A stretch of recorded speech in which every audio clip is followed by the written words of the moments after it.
सोनिका जियाल और आप देख रहे हैं नेशनल न्यूज मीडिया चैनल। चलिए आपको दिखाते हैं हर राज्य से जुड़ी सामाजिक, राजनीतिक और अपराध से जुड़ी खबरें।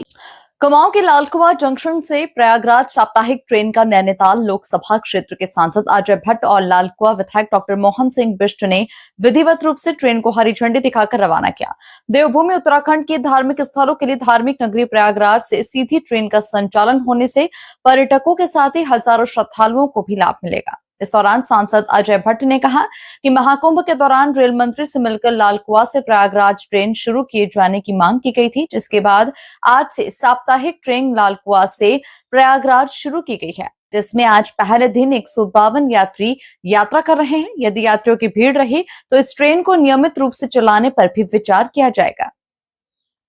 वहीं क्षेत्रीय विधायक डॉक्टर मोहन सिंह बिष्ट ने कहा कि लगातार लालकुआं से कई प्रदेशों के लिए ट्रेनें चल रही है, जिसके संदर्भ में आज भी लालकुआं से प्रयागराज ट्रेन की शुरुआत की गई, जिसका हजारों क्षेत्रवासियों को लाभ मिलेगा। प्रयागराज के लिए ऐतिहासिक पहल हुई है। जब कुंभ चला था तब मैंने माननीय रेल मंत्री जी से निवेदन किया था कि एक दिन हमारे वहां से भी ट्रेन जानी चाहिए। उस समय भी 1 महीने तक लगातार ट्रेन चली। जब अच्छा रस लिया ट्रेन ने, मुझे लगा कि इसको हमको रेगुलर करना चाहिए। मैंने डिमांड करी, TOD कहते हैं इसको, ट्रेन ऑन डिमांड। तो जब डिमांड करी तो मैं आभारी हूं प्रधानमंत्री जी का, आभारी हूं अपने रेल मंत्री जी का, आभारी हूं मुख्यमंत्री जी का। ये ट्रेन स्वीकृत हो गई है। मुझे पूर्ण भरोसा है जैसे और ट्रेन हमारी यहाँ से कंफर्म हुई हैं, ये भी बिजनेस अच्छा लेगी। 152 लोग तो आज ही बिना कुछ कहे इतनी जल्दी में 24 घंटे के अंदर लोगों ने अपनी पूरी यहाँ से बुकिंग करा ली।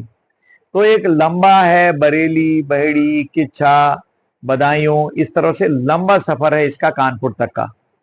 तो वहां से इधर को आना, पर्यटन आएगा और यहाँ से हमारे धार्मिक पर्यटक वहां जाएंगे, हमारे फौजियों का आना जाना, हमारे कर्मचारियों का आना जाना, ये बना रहेगा। इस तरह से एक बहुत बड़ी उपलब्धि हुई है।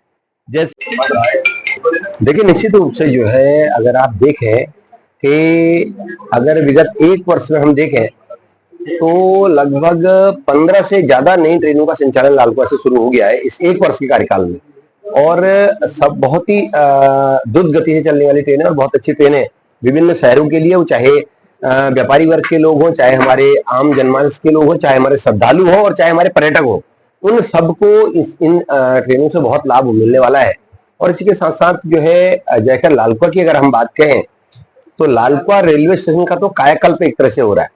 और माननीय मोदी जी ने जैसे कहा भी था कि हमारे जो रेलवे स्टेशन है वो एयरपोर्ट जैसे दिखेंगे, और आज ये स्थिति हमको सामने देखने को मिल रही है।